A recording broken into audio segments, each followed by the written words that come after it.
Hey guys, welcome back to the Great Aces 22. Let's carry on where we left off. We're here at Trial 3. It's part 1, Affront for Murder. Let's unpack what the hell happened on that stage. Some people are saying the teleportation experiment worked, others saying it's impossible, others being the old skeptic Van Zeke, so we're out to determine what exactly did take place. We've also got mention of the Professor, and I'm not talking about the guy from La Casa de Papel, or Money Heist. It's a different one. It could be Sherlock Holmes' arch nemesis. I don't know, I'm hanging on to that theory. We'll find out. In the meantime, let's get through our first testimony. The corpse that went crashing through the Crystal Tower had a broken neck. Let's press.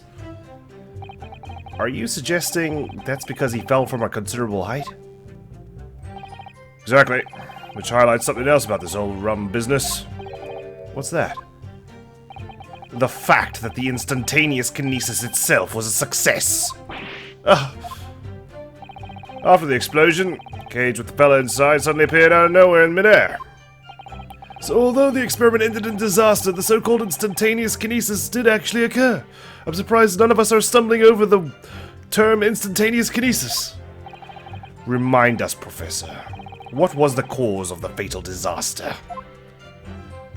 Yes, do tell. I made a minor miscalculation in the angle of the beam projection, that's all, and that was my mistake.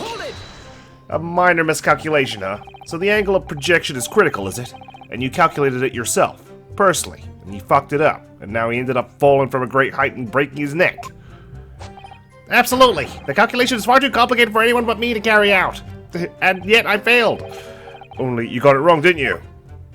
Yes, that's right, that's the point. The calculation is so complicated even I can make a mistake. Do people fall for that brazen confidence? I should try it. No, not for a while, Ryunosuke. I'm pretty sure only our distant successor-in-law, Phoenix Wright, could manage to bluff so confidently. I took into account the subject's height and weight, the wind direction, the ambient temperature. I considered every possible variable, so I just don't understand how this could have happened. Obviously, then, you had to include the weight of the clothes Mr. Asmund was wearing at the time, I suppose. What, did he put on some gold bars? Did he complete a heist of some kind, and he was weighed down? Ah! Crackling comets! The answer should have been 3! So much for safety first. The 3 must be for safety third. Some would say better late than never. In this case, that's not quite the right scenario to apply that idiom. But the post-mortem examination revealed another injury. Fatal wound. A stab wound, if I remember correctly. Another fatal injury, you say. But that doesn't make any sense. I didn't think I'd have to spell this out, but here we go. Just because there were 2 fatal wounds doesn't mean I'm saying the victim had 2 lives to lose, does it? 2, right? No 2 lives, just 1. Obviously, at first, we thought the bloke had died due to his spine snapping in half as well, like a little twig. But you're saying that's not the case? You'll get your answer once I finish my fish and chips. Even though there's no... Oh, there is a giant fish in there, isn't there? If you don't keep butting in every few seconds. I thought it was just another large wedge. No, that's fish. We all know that's a bottomless bag. The victim plummeted 30 feet into a glass tower. It would be reasonable to assume that is the cause of death. Right, and that's what we all thought. But it was a red herring, wasn't it? Ah, good old red herrings in my Ace Attorney game. There was a lesion in his chest where he had been clearly stabbed by something sharp right in the heart. Right in the heart? Doesn't seem accidental to me. The defense knew nothing of this crucial information. What the hell? You're withholding shit from me.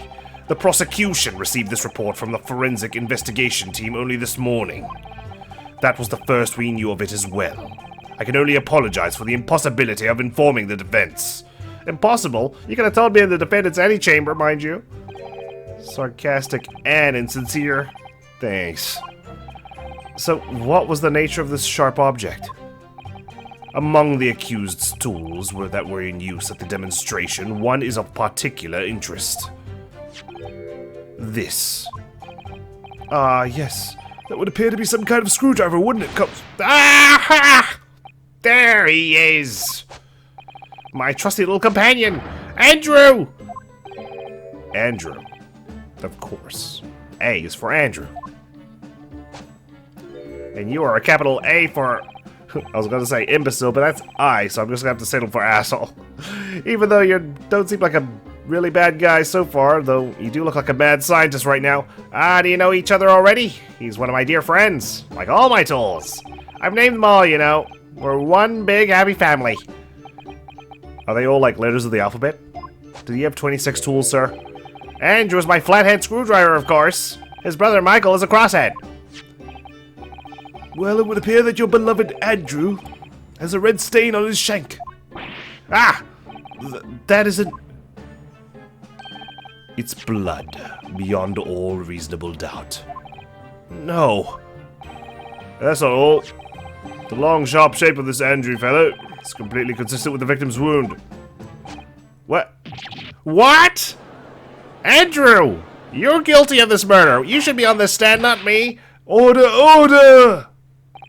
The court will enter this friend of the defendant as evidence. Okay, well, there we go. We did have to press every statement because I had no idea what exactly we needed to present. Screwdriver, Professor Hairbrain's trusty screwdriver that he's named Andrew. There are traces of blood at the tip, and it matches the shape of the victim's wound. So, one of Professor Hairbrain's tools is the murder weapon? Great. Fantastic. Should probably take a closer look at it. Before we carry on with the testimony, Gregson, hold your horses, please. What can we find out? There's the blood. This is blood.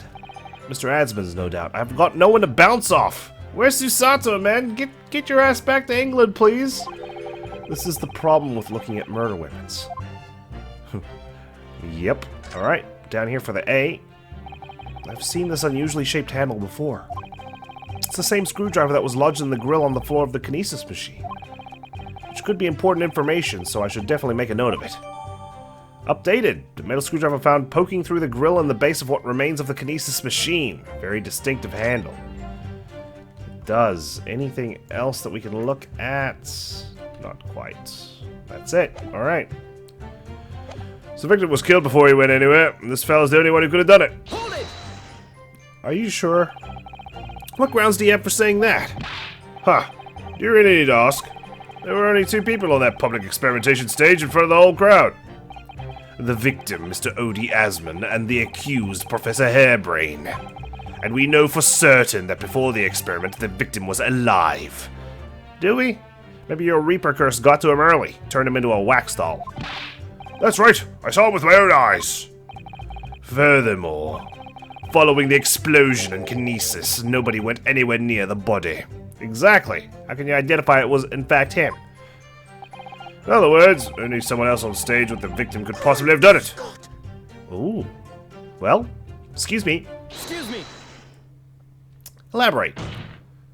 Professor Hairbrain, do you have some information that may be relevant here? Who's Scott? Is that another one of your screwdrivers, or is that a hammer? Professor!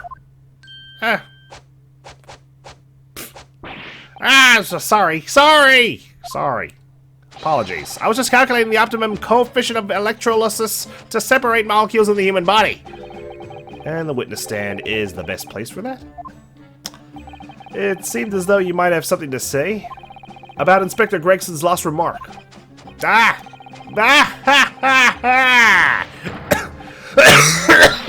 Gosh. Yes, that's right, of course.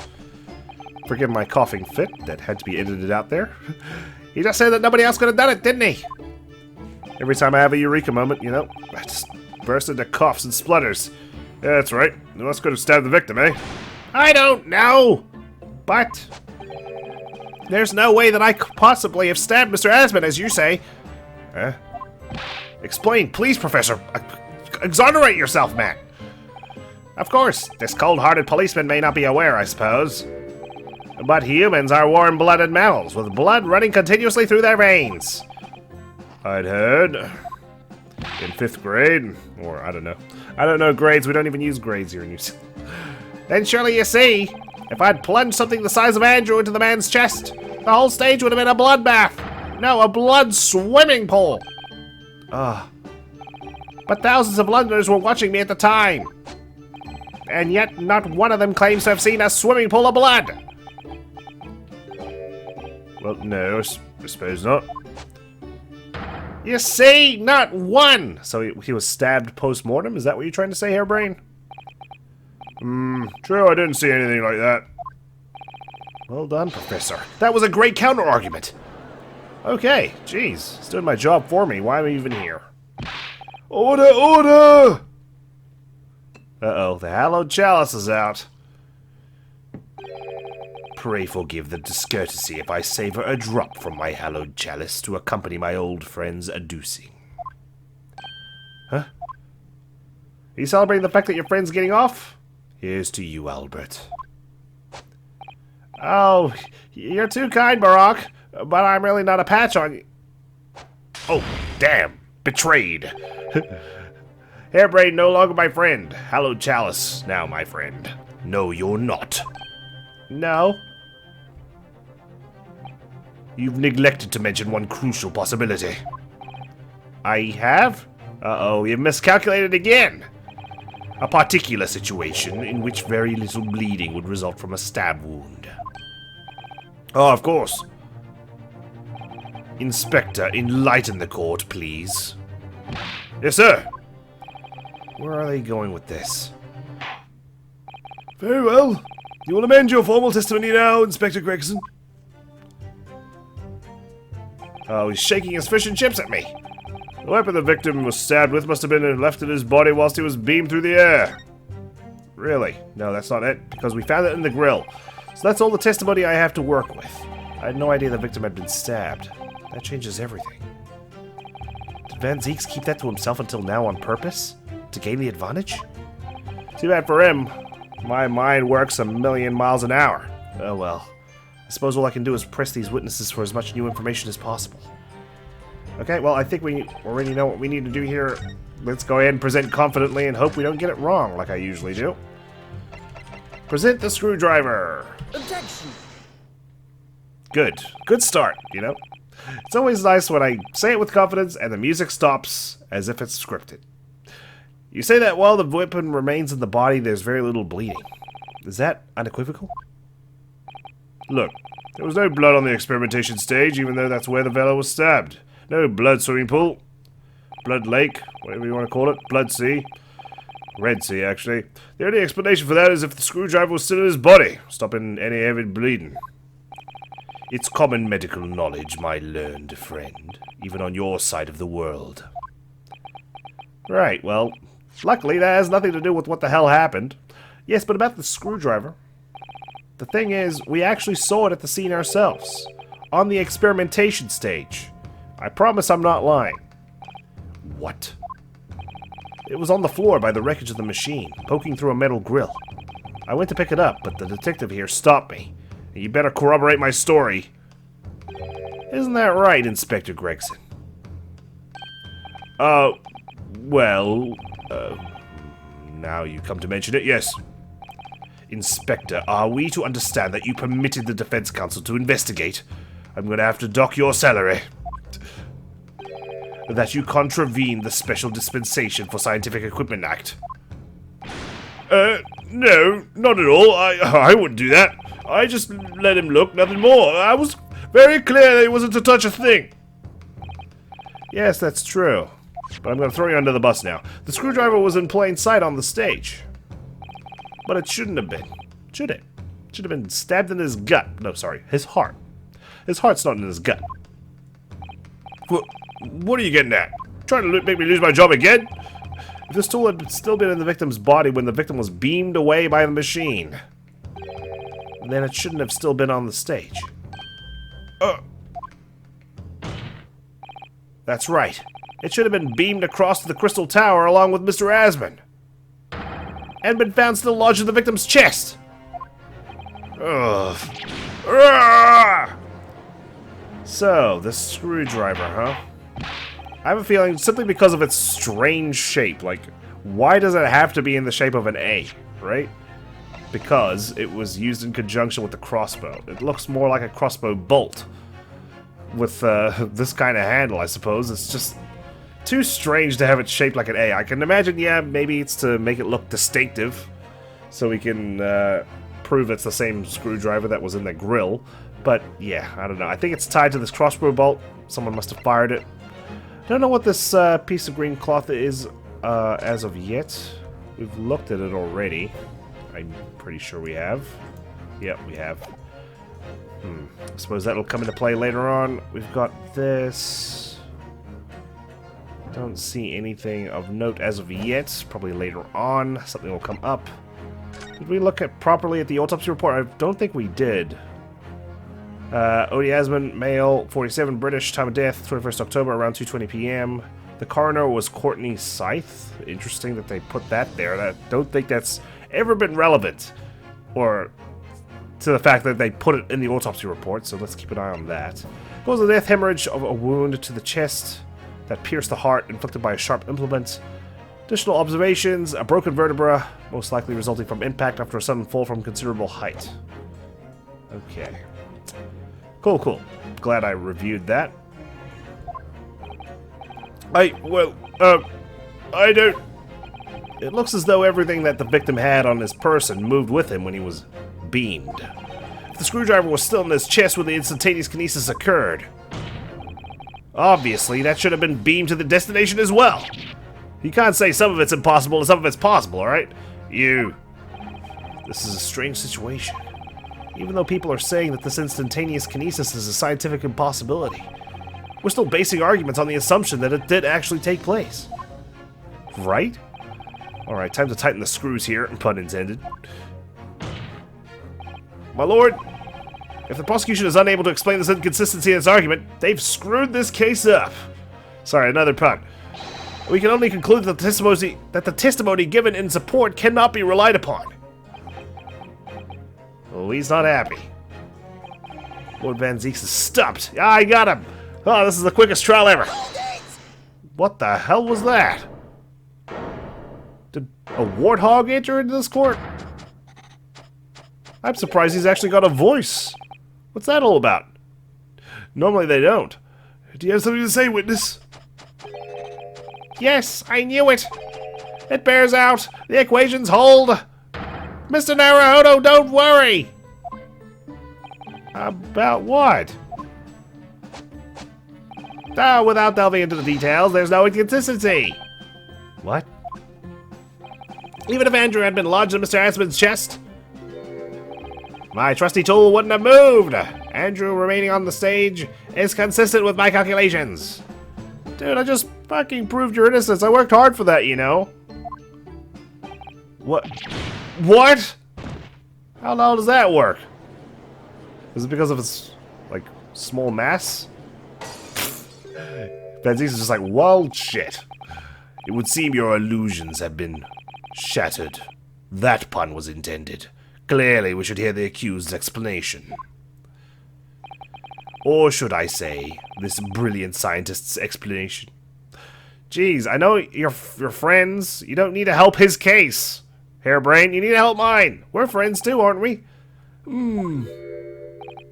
Just when I'd found an inconsistency in the prosecution's argument.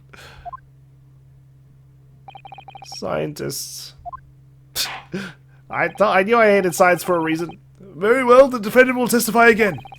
Provide us with the scientific explanation as to why the inconsistency asserted by the defense fails to hold. In the name of Apollo, I will, my lord. Yeah, keep those glasses up, please. Don't look at me with those puppy dog eyes. I won't accept your apology. We will fix this together. The inconsistency explained. To be clear, I'm still at the stage of gathering data in my research. My hypothesis states the kinesis cannot transport metal, though. Hence, the metal weapon could have stayed put. In other words, the point just raised by Mr. Naruhodo isn't an inconsistency at all. Mr. Asman was the patron of my research. Without him, my work wouldn't have been possible.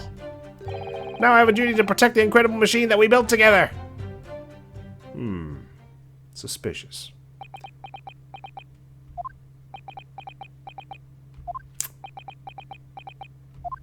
Well, so the thrust of your testimony, Professor, is that based upon his hypothesis, metal objects cannot be moved by this method of instantaneous kinesis. Well, it's just that. It's his hypothesis. It's not... It's all theory. It's not real. It's his prediction.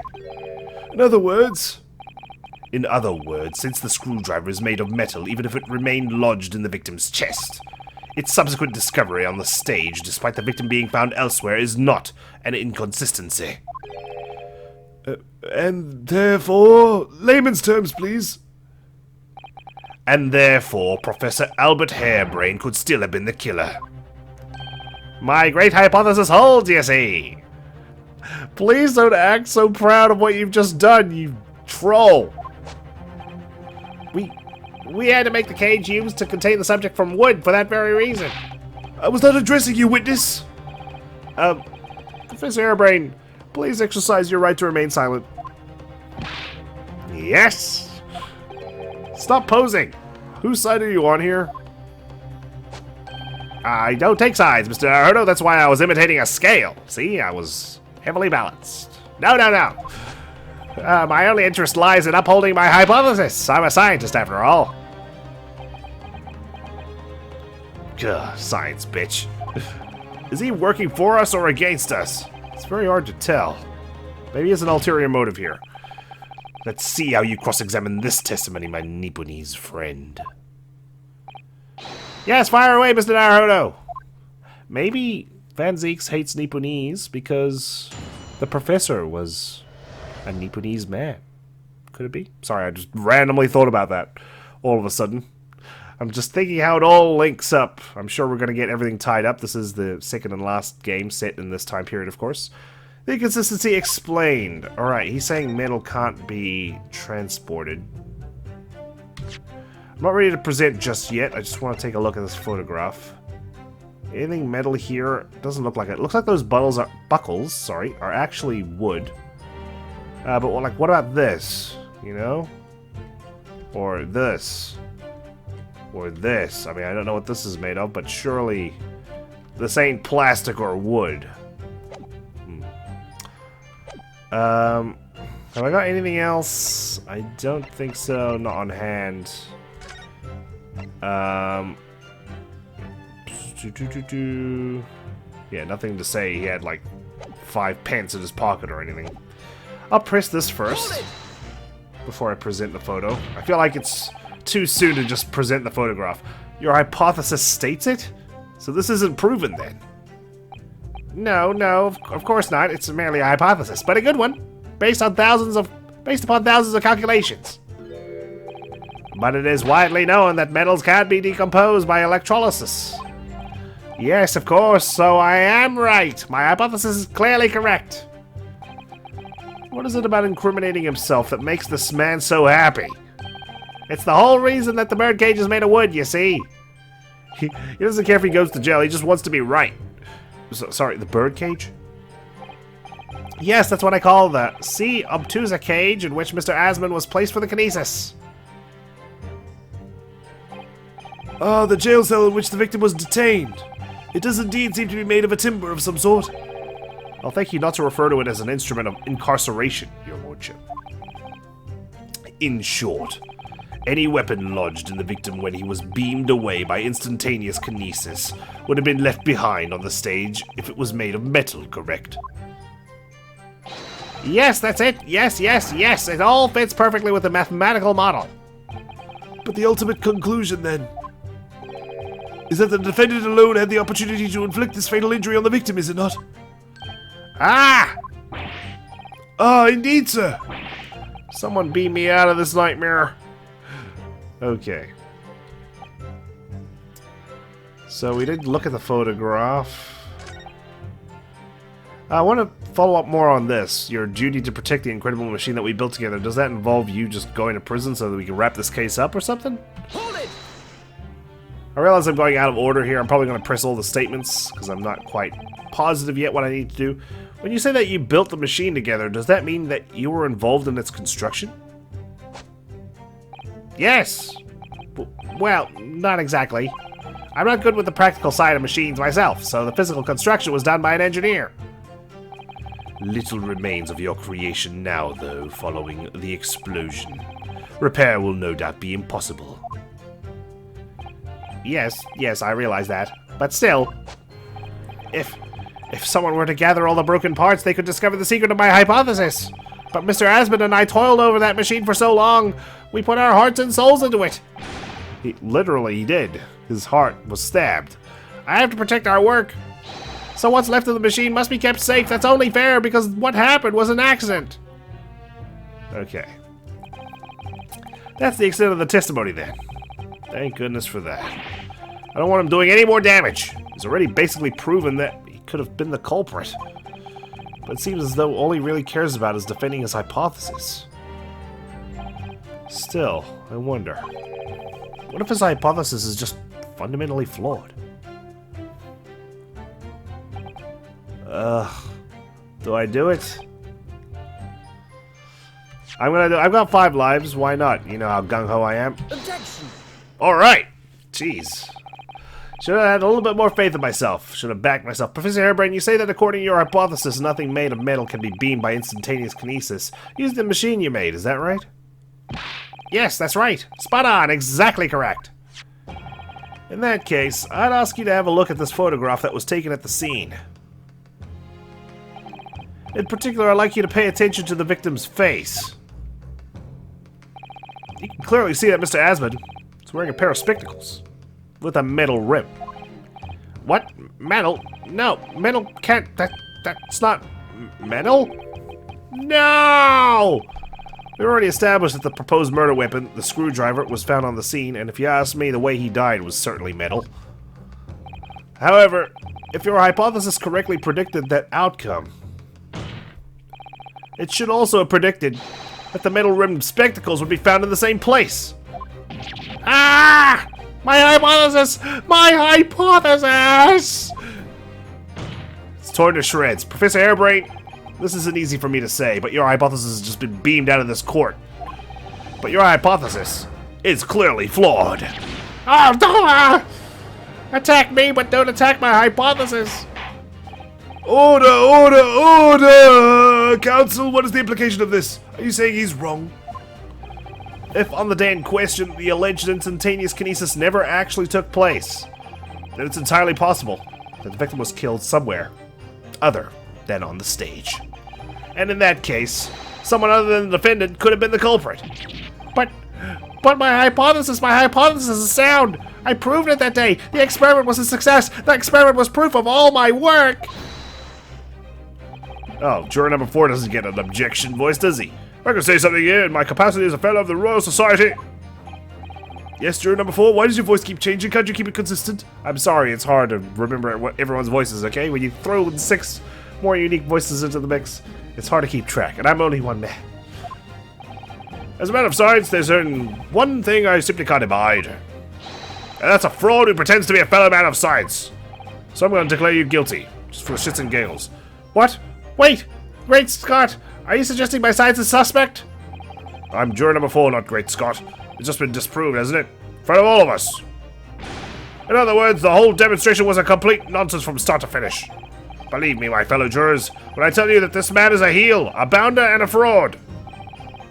I say the wreckage of that machine should be stripped down and thoroughly examined. No! Never! That machine is the essence of my entire hypothesis! I've said hypothesis so much. That's how much it means to me. Okay? It's an important part of this case. It's protected by the Special Dispensation for Scientific Equipment Act. What the devil is that blessed act all about, eh? Who made up such a daft rule? I don't like the way this seems to be going. What's the best way for me to help the professor? Raise an objection. I'd like my client to shut the fuck up, please. Professor Hairbrain has yet to perfect this invention. That would seem to be the case, yes. But even so what? Going to such trouble and expense to create a fake machine to display in public? He would have absolutely no reason to do such a thing. Objection! Oof. He had an obvious reason to do exactly that. For the research grant money. If the government was foolish enough to have deemed the man's ridiculous notion plausible, he and his conspirators would have received a handsome sum indeed. Conspirators? What would be the value of such a grant? £10? How much could a instantaneous kinesis machine cost, Michael? £10? You're an order of magnitude out, madam. £500 a year. Oh, you could live handsome on that much for years. The Society has noticed an increase in bogus public demonstrations in the field of science recently, and plenty of scientists arguing with each other to get the largest slice of the funding cake. People's greed is plenty motive enough for murder, I assure you. Oh boy. No, I haven't deceived anyone, least of all the government. My hypothesis is sound, the science is sound. Please, you must believe me. Objection! Van Zieks ain't having any of it, no matter how unbelievable this hypothesis may seem to you, ladies and gentlemen. The fact remains that the victim was transported instantly to the Crystal Tower. Which means that the experiment was a success, even though it's impossible. Ah, Barack. Barack, my sweet, sweet man. My brother from another mother. Oh, I probably shouldn't say that. It's insensitive. Your brother may have been killed by the professor. And therefore, the only person who could possibly have committed this murder is the accused. Ah, Barack. I see, so the kinesis works in your favor. As soon as we prove that it's not, then you're going to say that it was impossible for the teleportation experiment to have succeeded in the first place. Where is this heading? I have no idea. My lord, if I may. Yes, Lord Van Zieks. The prosecution would like to summon new witnesses to the stand. New witnesses? What would be the nature of their involvement? They were spectators of the demonstration at the exhibition, who were occupying special seats. Eyewitnesses? Very well. The court grants the prosecution's request. I should very much like to hear from eyewitnesses to the incident. The prosecution's stance is clear. This experiment was no postiche. The accused killed the financier victim there on the public stage before the very eyes of the spectators. Now, my learned friend. Oh, yes? It's time for you to make your own stance clear. There's clearly a flaw in the professor's hypothesis. I can definitely see that. But where does that leave me? We shall take a short recess now, during which time the prosecution will prepare its new witnesses to take the stand. As you wish, my lord. Early recess? Good, in that case, court is adjourned for 20 minutes. I guess we're going to be back here tomorrow. To be continued, huh? Well, well. At least his hypothesis is flawed. 23rd October, 10:44 a.m. The Old Bailey Defendant's Antechamber. Alright. We get a break, so I can shake some sense into your hair, Bray. What the hell are you doing out there? You trying to ruin our case? Mr. Naruhodo. What on earth were you playing at just now? Or rather, what on earth were you playing at all along? What are you playing at? Oh my god, we need to get on the same page pronto, because this is our chance to do so. My hypothesis! My amazing hypothesis! You've been picking holes in it from the start! Isn't that what scientists do, man? Are we supposed to... Well, I say we as if I'm a scientist, but aren't you supposed to get challenged on your hypothesis to see whether or not it holds up to water, you know? What, like... I should be poking holes in it. I'm critiquing it, so you can plug them. Sorry about that. I'm not trying to make you look stupid. I'm just trying to, you know, knock some sense into you. But you promised me. You said you'd prove that dreaded explosion was an accident, not murder. You said you'd keep my precious invention from falling into anyone else's hands. But all you've done so far is try to undermine me. You're the one who confessed you could have murdered him, dopey. Yes, I did make you a promise, you're right. I said that I'd believe in you and fight for your freedom to the very end. But I also told you I was no scientist. I don't understand your hypothesis. I don't know shit. I don't even know what kinesis means. I'm from Japan, alright? I barely know what instantaneous does. And the fact is, there's an undeniable flaw in your logic, isn't there? But if I just run through some equations... Yes, you see, it's because my work is incomplete. Dude, you could have scribbled these on the wall in your cell yesterday. Why are you doing it now? Perhaps it is. Nevertheless, a man died as a consequence, didn't he? Oh. Oh no! Yeah, I totally forgot about that. Yeah, someone did die. You're right. You're so right. It's all my fault. And I have no right to blame you for my failures. I'm a disaster. Not just as a scientist, but as a human being. Well, look, that might be a little over the top, okay? Let's self-reflect after we win the trial, okay? And while we're on the subject... What about Barack? He's being awful. I thought we were friends. Claiming his old university friend to be a murderer, you mean? He's a disaster. Not just as a prosecutor, but as a human being. Oh, but no, wait. He's the Reaper, isn't he? Perhaps he's not classified as Homo sapiens anymore. I think he's human. You know, maybe corrupted a little bit by the supernatural. Who knows? Glad that's cleared up. Can I double check something with you? Yes? What? I want the truth, though. The machine and the demonstration you prepared. They were based entirely on your hypothesis, I presume. There was no trickery involved, you know? There wasn't actually a wire that zipped him over to the crystal tower, was there? That, like a invisible crane in the background? There wasn't CGI effects going on? I drew the plans for the machine with my very own hands. Every line was painstakingly drawn with a firm belief that science is the only future. So yes, it's true that my hypothesis hasn't reached maturity yet, but please, Mr. Naruhodo, you must believe in it. All right, Professor. I understand. Counsel! Defendant! Back in you go. The prosecution's witnesses are ready to take the stand. Court is about to be in session again. Make your way to the courtroom, please. Well, that was fast. Barely caught a breath. It all hinges on that demonstration. If the professor's hypothesis is sound as he claims, it leaves him as the only person who could possibly have killed the victim. But on the other hand, Mr. Sholmes was adamant. A practical implementation, such as was attempted by the professor at the Great Exhibition, is quite impossible.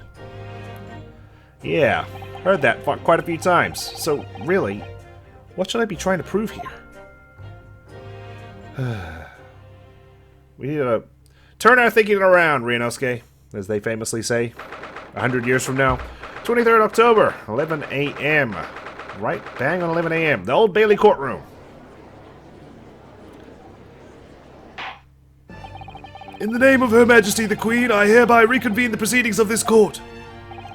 Counsels for the defense and prosecution, are you ready for the new witnesses to testify? The prosecution is ready, my lord. As is the defense, my lord. Don't sound so nervous anymore, thankfully. So, Lord Van Zeeks, I believe these next witnesses saw the demonstration on the day in question with their own eyes, and not someone else's? Indeed, they did. And as luck would have it, one of them is a police detective. So the testimony we are about to hear can be considered highly reliable. Perfect. A detective of all people. Well, we know how flawed their logic can be sometimes, and what their eyes see. The prosecution's stance remains unchanged.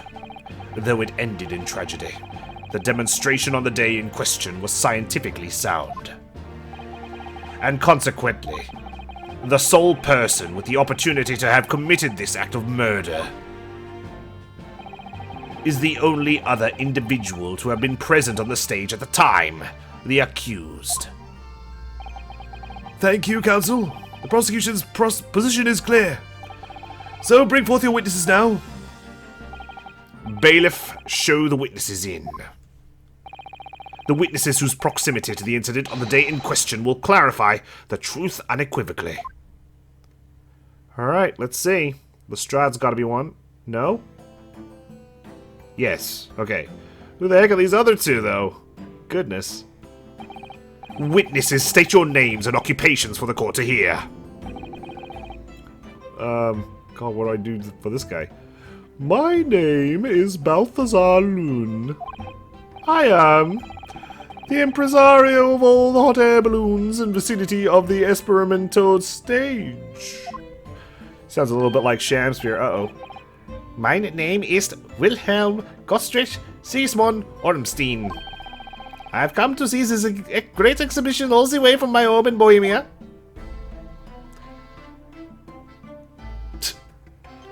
Wow. Okay. Don't fly away. I'm very rich. I bought a balloon. How do you guys can afford balloons? Huh? I'm a fancy tourist. From Bohemia. Inspector Gina Lestrade, Scotland Yard. I'm a great detective, even Sherlock Holmes agrees. I was on security duty at the exhibition, and I got to go up in one of them balloons. It was amazing. Gina, again. But she did mention that she had seen the disaster from up in a balloon, actually, didn't she? And she clearly loved every minute of it. Nice to see that she's on speaking terms with Van Zeeks. There were 3 balloons flying near the public experimentation stage when the incident occurred. 2 of these witnesses were in one such balloon at the time and saw events unfold from the skies above. You make it sound like they were in the clouds. It was only an altitude of circa 60 feet. Very low. Well, you can't see nothing if you fly too high, can you? 60 feet. What the hell is that in metric? About 18 meters then. Poor Ryunosuke. Having to do conversions. Somehow he did the math at the defense bench. If only we had Susato's blue book, we could have figured it out instantly. Thank you for your introductions. Now you will give your formal testimony to the court. Kindly describe exactly what you witnessed, especially those of you who had a vantage point above the stage. Here goes. 3 people on the stand at once. We're really trying to save some time here, aren't we? The view from 60 feet up. It was an incidente terrible. I am only grateful that my balloons were not damaged. There's this huge bang from the stage, and then the next second, another bang in the sky besides us. And from amid the smoke, a cage appeared out of nowhere. The cage, it fell from the sky like a stone, and crashed into this crystal tower. I didn't get a good look inside the cage, but no one went in near it after it crashed into the tower. Okay. Interesting. A most extraordinary collective account, I must say. Could I just clarify something? There's a detail in the witness's testimony that I've not heard any mention of until now. Specifically, that there were 2 explosions? More precisely, 2 explosions in 2 separate places, yes. Oh. When the demonstration began, the balloon carrying the 2 witnesses was around here. There were other balloons in the air nearby at the time carrying other passengers as well, to be clear. Okay. Then, as power was supplied to the machine for the demonstration, the first explosion occurred. That was the stage. The so-called bird cage that contained the victim disappeared from the stage, and a moment later, the second explosion occurred directly adjacent to the balloon carrying the witnesses. Wow. The birdcage appeared at the site of the explosion, subsequently to plummet down into the crystal tower. How the hell did this happen? Oh my god, we need to unpack this right quick. I was very surprised. Suddenly a cage appeared before my eyes with a person inside. The blast was so hot, but I didn't want to miss a thing, so I kept my eyes wide. Good to know. Yep, buy another balloon. God, he's making a killing, isn't he?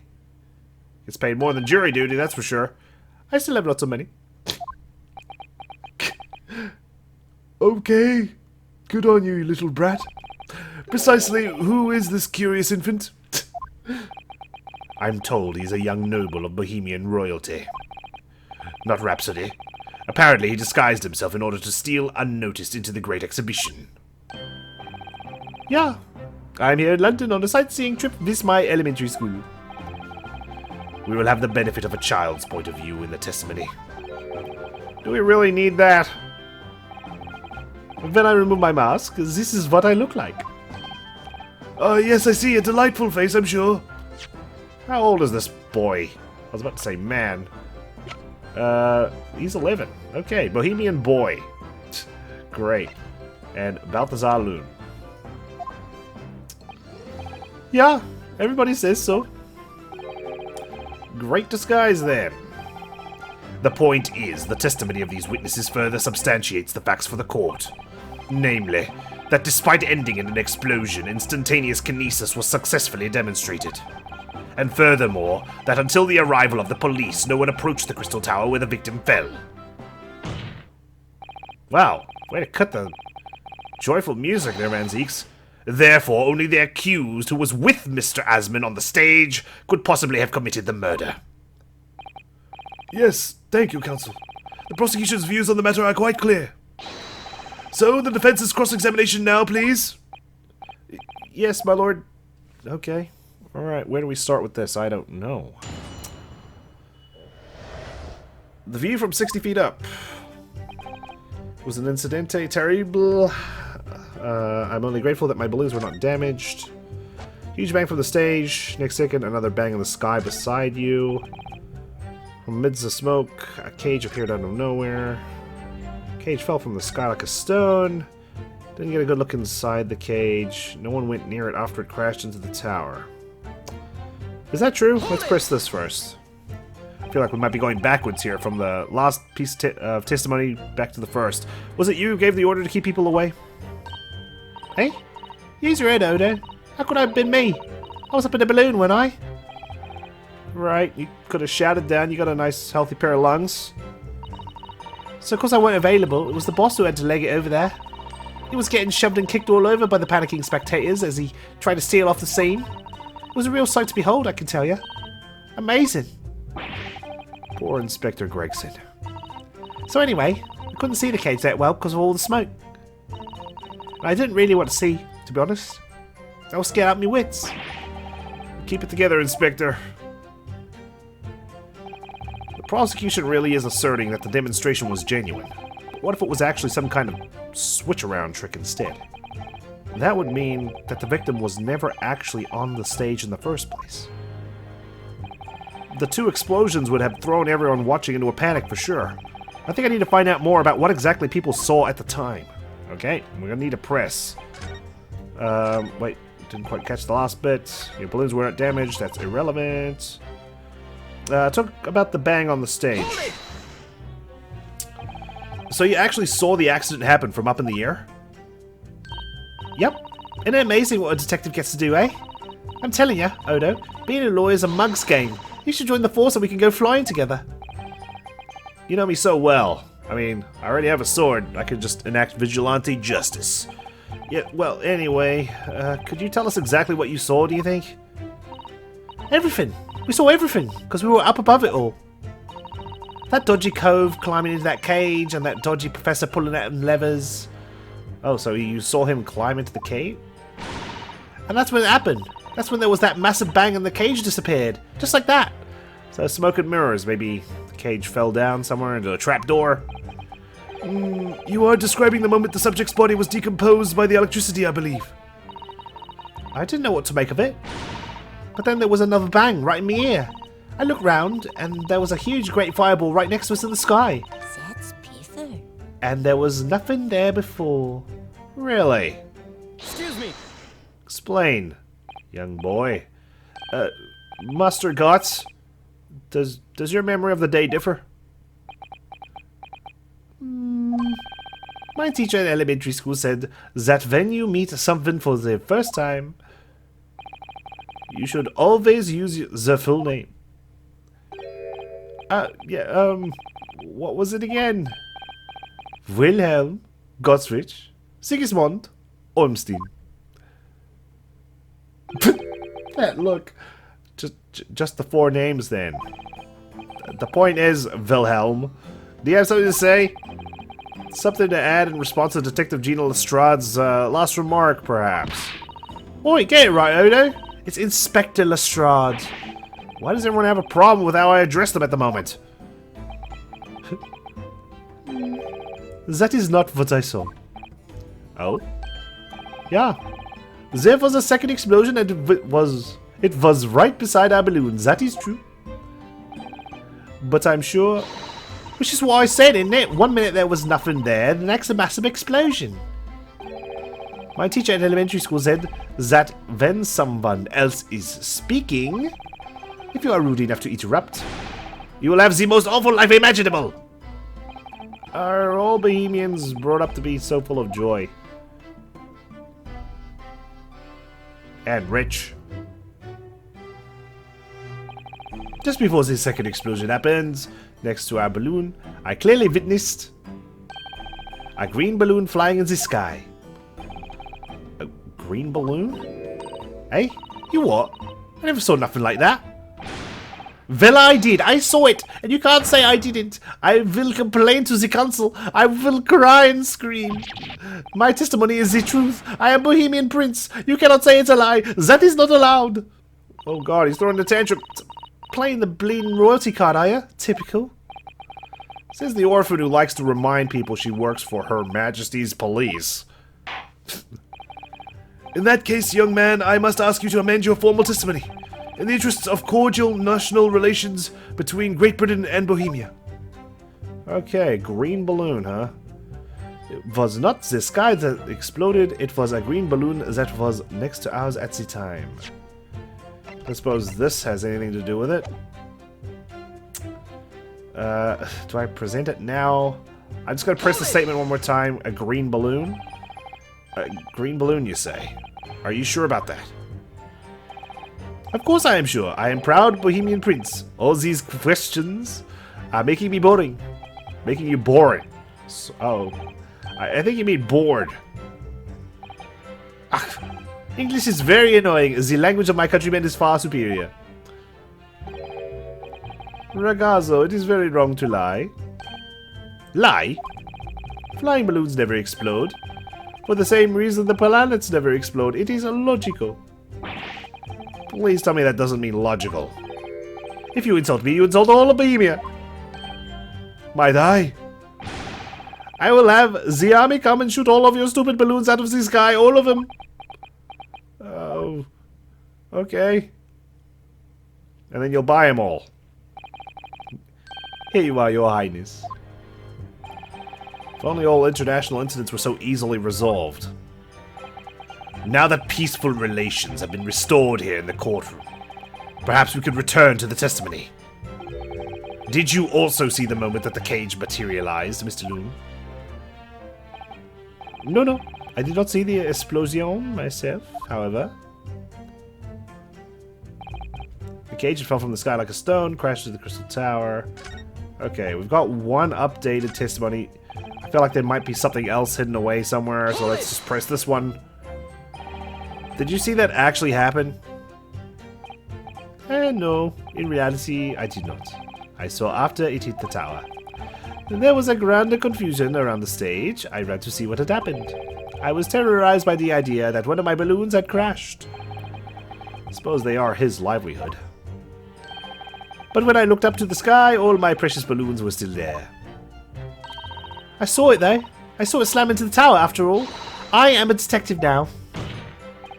Then tell us what you saw, Inspector Lestrade. That's what I like to hear. Okay. Well, maybe we just present here.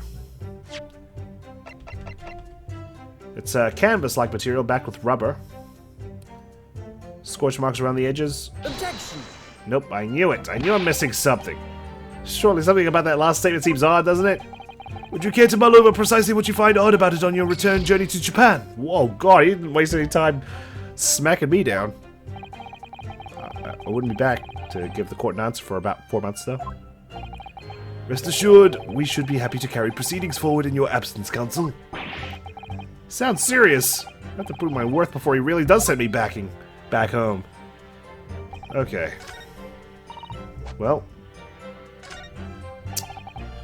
We got more information about this green balloon at the very least. We press that. Are we missing anything else here? Do I re-examine this? I don't think I'm going to learn anything new. Nope. Okay. Well, there's one piece of testimony left. The very first one. Let's press it. There were 3 balloons flying above the experimentation stage at the time, I understand. Si. All 3 of them. My bellissimi bambini. They are very popular, signor. Some people would pay £10 for one ride. £10? That's more than my annual stipend. Well, we're not rich, like Wilhelm over there, alright? £20 a month. That is my pocket money. Rolls have all the luck. I got up there for free, I did.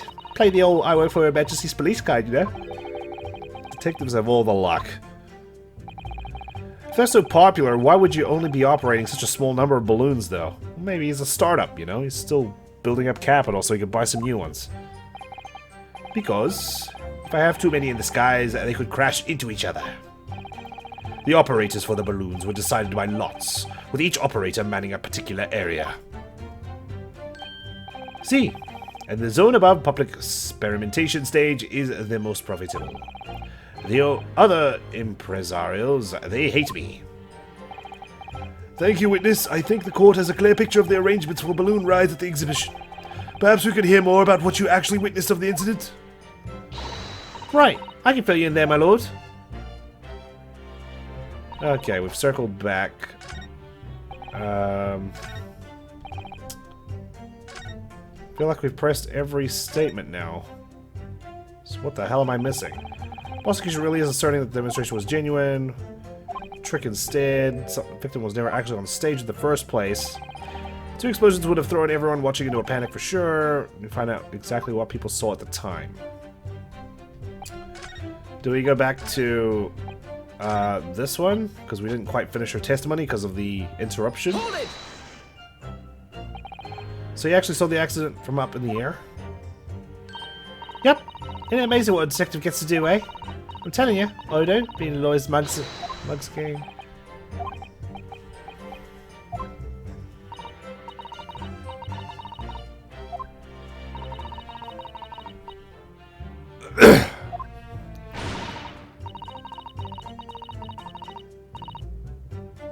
That's when there was that massive bang and the cage disappeared, just like that. You are describing the moment the subject's body was decomposed by the electricity. I didn't know what to make of it. But then there was another bang right in my ear.